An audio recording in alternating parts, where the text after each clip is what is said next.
Okay ऐसे देखना बंद करो यार, I am sorry. Come on, shift होने में बहुत टाइम लगता है दोस्त, तो क्या करे? इट गॉट डिलेड और फिर से regularly irregular blogger. I didn't upload anything, so I'm really sorry for that. Let's get started.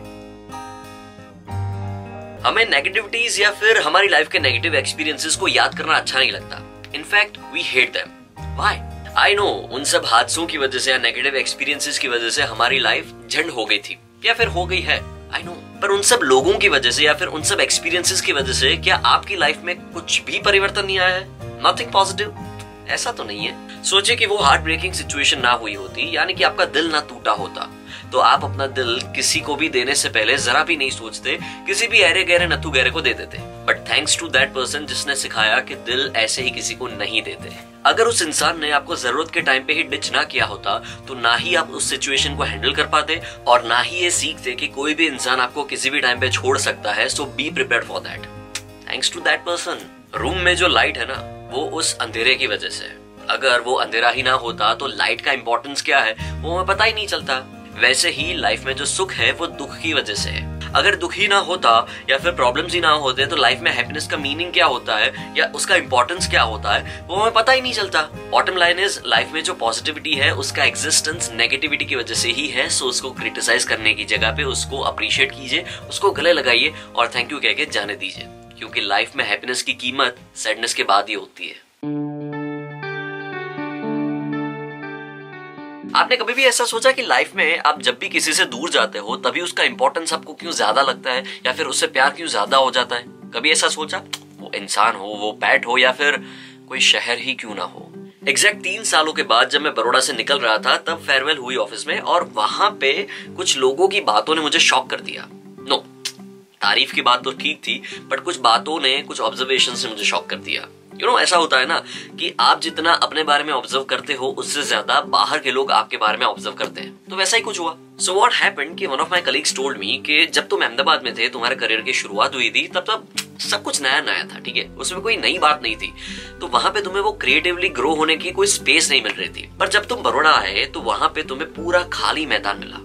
अपने आप को एक्सप्लोर करने का, अपने आप से अकेले में बात करने का वो मौका मिला। तुमने अकेले बैठ के अपने आप को जाना, अपने आप को एक्सप्लोर किया। अब वो पर्सनल लाइफ हो या फिर प्रोफेशनल लाइफ हो, बेसिकली बड़ौदा ने तुम्हें वो स्पेस दी कि जिसकी तुम्हें पहले से जरूरत थी पर उसके बारे में तुम्हें पता नहीं था। And I was like, yeah that's so true. यानी कि जितने भी एक्सपीरियंसेस हुए बड़ौदा में, be it good, be it bad, be it heart warming, be it heart breaking और whatever, Baroda did define me. ये जो भी अपडेटेड वर्जन हुआ है वो बड़ौदा के ये 3 सालों की वजह से तो हुआ है। And all of a sudden इस सिटी से मुझे प्यार हो गया, क्योंकि इन 3 सालों में ये शहर हमेशा मेरे साथ था, बस मैं ही नहीं देख रहा था। So dear Baroda, thank you so much for being there with me and sometimes not being there with me. Thank you for everything. Bottom line of चलते चलते, लाइफ में कुछ भी होता है ना तो उसके पीछे हमेशा अच्छा इंटेंशन ही होता है।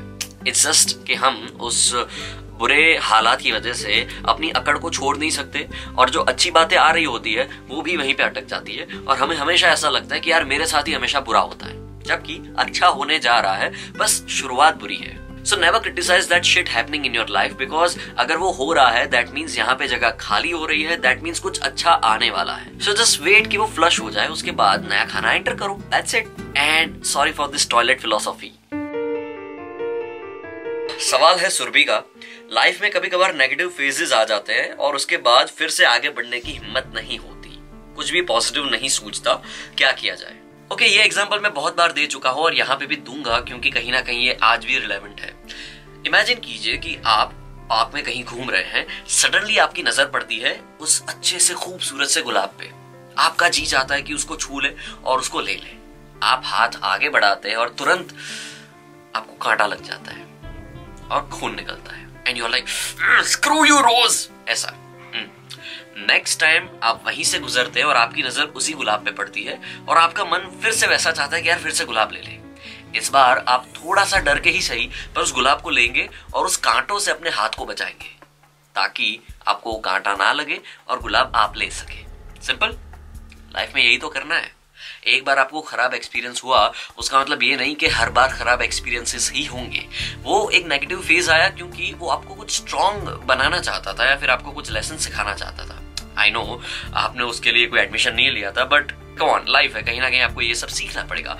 सो बेसिकली उस नेगेटिव फेज यानी कि कांटे से आपको नेक्स्ट टाइम बच के रहना है और अच्छे से उस अच्छे गुलाब को बाहर निकालना है। गुलाब का गुलाब यानी कि अच्छी चीज आपको मिल गई और आप नेगेटिविटी से दूर रहे।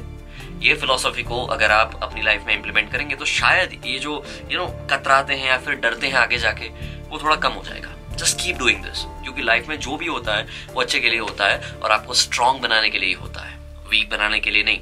शायद आप वीक बन रहे हैं, दैट मीन्स आपने उस सीख को गलत तरीके से लिया हुआ है। Think about it. Okay, that's it from my side. Thank you so much for watching. या लिटरली थैंक यू, बिकॉज यहाँ तक टिक पाना salute. Okay, so like this video. कितनी 250 likes? Can we expect 250 likes? Okay, and share this video and subscribe to my channel. Keep muskurana. Bye bye. That was a weird dab, but okay. Bye.